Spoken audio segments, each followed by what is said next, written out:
Hello guys, welcome back to my channel कोडीटर channel में आप सबका स्वागत है। और आज हम लोग बात करने जा रहे हैं बहुत ही इंपॉर्टेंट टॉपिक की, जो कि है स्टेट वेरिएबल्स इन सॉलिडिटी।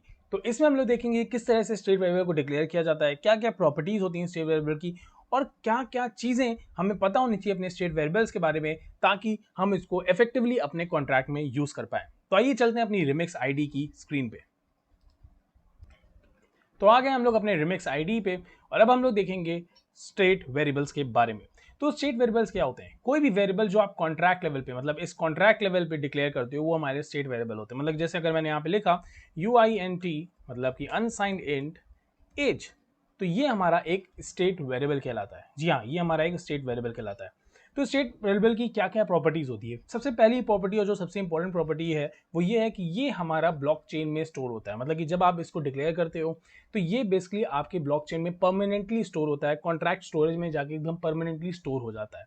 तो इसकी वजह से क्या होता है कि आपको इसके लिए कुछ अमाउंट ऑफ गैस पे करनी पड़ती है। मतलब आप जितना ज़्यादा स्टेट वेरिएबल डिक्लेयर करोगे इस तरह से अपने कॉन्ट्रैक्ट लेवल पे, उतना ही ज़्यादा अमाउंट की आपको क्या करनी पड़ेगी, गैस पे करनी पड़ेगी। तो इसीलिए आपको स्टेट वेरिएबल को बहुत ही संभल के, बहुत ही ध्यान से यूज़ करना होता है। ठीक है।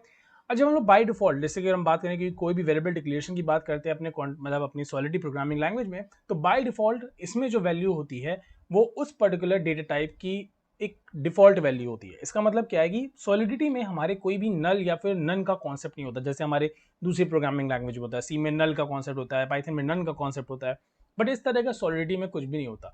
जब हम लोग एक पर्टिकुलर वेरिएबल इस तरह से डिक्लेयर करते हैं तो ऑटोमेटिकली इसमें एक वैल्यू जो होती है वो असाइन होती है। जैसे अगर हम इंट की बात करें तो ऑटोमेटिकली इसके अंदर, अब एज के अंदर क्या वैल्यू असाइन होगी 0 असाइन होगी। तो इस तरह से ये चीज़ वर्क करती है। ये इसकी वैल्यू पर चेक भी हम लोग कर सकते हैं।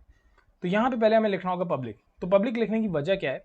पब्लिक लिखने की वजह यह है कि जब हम लोग पब्लिक किसी भी वेरिएबल के आगे या किसी भी फंक्शन के आगे लगा देते हैं तो ऑटोमेटिकली उसके लिए क्या होता है, एक फंक्शन क्रिएट हो जाता है, एक गेट फंक्शन क्रिएट हो जाता है। अभी गेट और सेट फंक्शन क्या है ये आपको मैं बताऊंगा आने वाली वीडियोस में, मगर ये समझ लीजिए कि इसके लिए अभी एक तरह से ऑटोमेटिकली एक फंक्शन क्रिएट हो गया है, और अब हम लोग क्या कर सकते हैं, इसकी वैल्यू एक्सेस कर सकते हैं। तो आइए अब इसको पहले डिप्लॉय करते हैं। और मैंने इसको कंपाइल इसलिए नहीं किया क्योंकि ये ऑटो कंपाइल पे लगा हुआ है, तो मैं इसीलिए इसको कंपाइल नहीं कर रहा हूँ, डायरेक्टली डिप्लॉय पे जा रहा हूँ और मैंने इसको किया डिप्लॉय। तो आप देखेंगे ओके, ये पुरानी कुछ वैल्यूज़ हैं, इसको मैं हटा देता हूँ ताकि कोई कन्फ्यूजन ना रहे, और इसको भी हटा ही देता हूँ। ठीक है, अब एक बार फिर से इसको डिप्लॉय करते हैं और ये देखिए यहाँ पे आ गया हमारा एज। तो ये देखिए हमारी एज की एक वैल्यू अपने आप यहाँ पे अपने आप एज का फंक्शन, एक गेट फंक्शन अपने आप क्रिएट हो गया है। ये गेट सेट मैं बताऊंगा आने वाली वीडियोस में, बस अभी के लिए देखिए अब इसकी मैं अगर वैल्यू चेक करूँ तो आप देखेंगे इसकी वैल्यू क्या आ रही है, 0 आ रही है।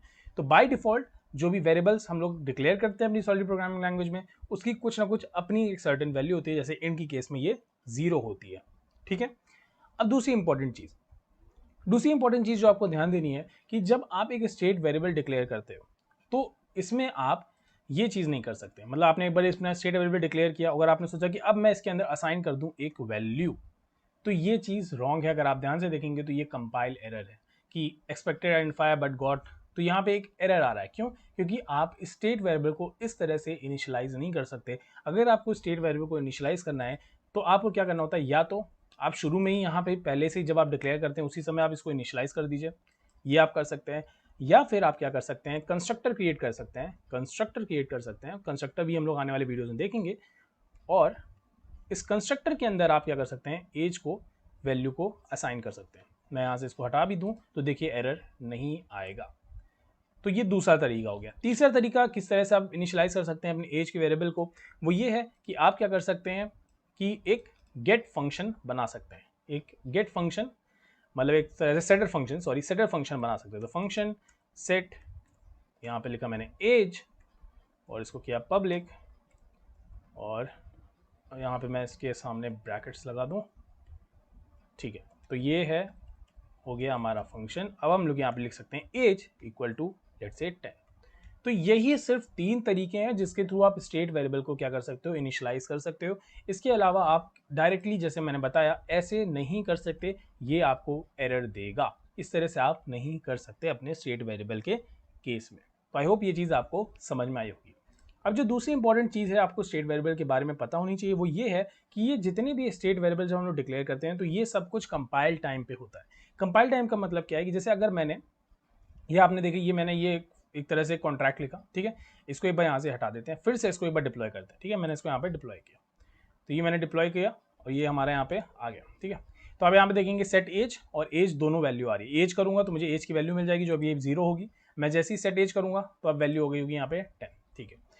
तो अब जो मैं इंपॉर्टेंट बात बताना चाह रहा हूँ ये काफ़ी इंपॉर्टेंट है। अब आप एक चीज़ समझिएगा कि अगर आप चाहते हैं कि मैं अब यहाँ पे दूसरा कोई स्टेट वेरिएबल डिक्लेयर कर दूँ, राइट, मैं चाहते हैं कि मैं यहाँ पे एक और स्टेट वेरिएबल डिक्लेयर कर दूँ इसी कॉन्ट्रैक्ट में, तो ऐसा नहीं कर सकते आप। उसके लिए क्या होगा, आपको फिर से डिप्लॉय करना पड़ेगा, क्योंकि हमारा जो ये सॉलिडिटी है ये हमारी स्टैटिकली टाइप्ड लैंग्वेज है, तो सारी चीज़ें कंपाइल टाइम पे ही डिसाइड हो जाती है। तो अगर आपको कोई और वेरिएबल डिक्लेयर करना है तो आपको क्या करना होगा, फिर से इसको क्या करना पड़ेगा, फिर से इसको एक तरह से आपको कंपाइल करना पड़ेगा और फिर इसको डिप्लॉय करना पड़ेगा।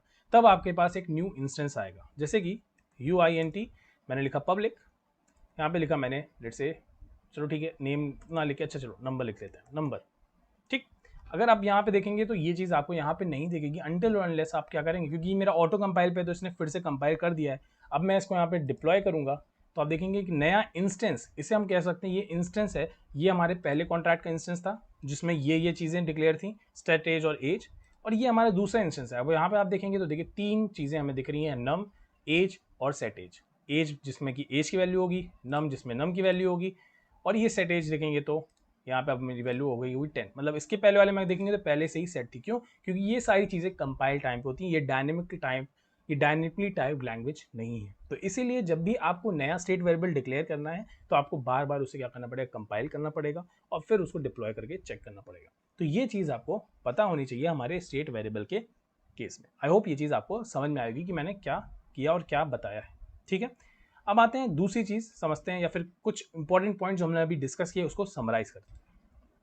तो कुछ इंपॉर्टेंट पॉइंट जो मैं आपको समराइज करना चाहता हूँ, और आप इसका स्क्रीनशॉट भी ले सकते हैं ताकि आपको भी ये याद रहे। तो पहली चीज़ हमने पढ़ा कि अगर डिफॉल्ट वैल्यू अपने स्टेट वेरिएबल की चेंज करनी है तो हम क्या कर सकते हैं, कॉन्ट्रैक्ट का कंस्ट्रक्टर यूज कर सकते हैं, या तो वेरिएबल्स में ही पहले से इनिशियलाइज कर सकते हैं डिक्लेरेशन करके, या फिर हम सेटर फंक्शन का यूज कर सकते हैं। और ये तीनों ही चीज़ें उन्होंने मेथड को देखा, कंस्ट्रक्टर के थ्रू भी देखा, वेरिएबल को शुरू में ही इनिशियलाइज करे वाले वैल्यू मतलब 10 से जब देखा था UINT एज इक्वल टू 10, और सेटर फंक्शन के थ्रू भी हमने देखा किस तरह से इनिशियलाइज करते हैं। फिर हम लोगों ने क्या इंपॉर्टेंट चीज़ है, permanently stored in contract storage. तो जो हमारे स्टेट वेरिएबल होते हैं वो हमारे परमानेंटली स्टोर होते हैं कॉन्ट्रैक्ट स्टोरेज में, मतलब कि हमारी ब्लॉकचेन पे ये परमानेंटली स्टोर होते हैं। तो इसी वजह से ये क्या होते हैं, एक्सपेंसिव होते हैं और उसके लिए हमें गैस की रिक्वायरमेंट पड़ती है। और इसमें मैंने जैसे ही बताया कि स्टोरेज डायनेमिकली एलोकेट नहीं होती है, मतलब कि आपको जब आपको नए नए स्टेट वेरिएबल डिक्लेयर करना है तो आपको बार बार कंपाइल करना पड़ेगा, क्योंकि ये डायनेमिकली टाइप लैंग्वेज नहीं है, राइट, ये डायनेमिकली कंपाइल्ड नहीं होती है। Instance of contract can not have other state variable beside those already declared. सही बात है, मतलब कह रहे हैं कि जो instance of contract can not have other state beside those already declared, मतलब जो पहले से डिक्लेयर्ड वेरिएबल हैं सिर्फ वही होंगे, ऐसा नहीं कि अब आप कोई अपने से फिर से कोई वेरिएबल वहां पे लिख देते हैं तो वो अपने आप उस इंस्टेंस में आ जाएगा। जैसे हम लोगों ने अभी देखा, बार बार हमें क्या करना पड़ेगा, कंपाइल करना पड़ेगा, फिर ही वो दूसरे इंस्टेंस ऑफ कॉन्ट्रैक्ट में आएगा। तो आई होप आपको ये चीज़ अच्छी लगी होगी और आपको ये वीडियो समझ में आया होगा। अगर आपके मन में कोई डाउट है तो प्लीज़ उसे कमेंट करिएगा। अगर आपको ये वीडियो अच्छी लगी है तो प्लीज़ इसे लाइक करिएगा और सब्सक्राइब करिएगा, और फिर हम लोग मिलते हैं, तब तक के लिए बाय बाय।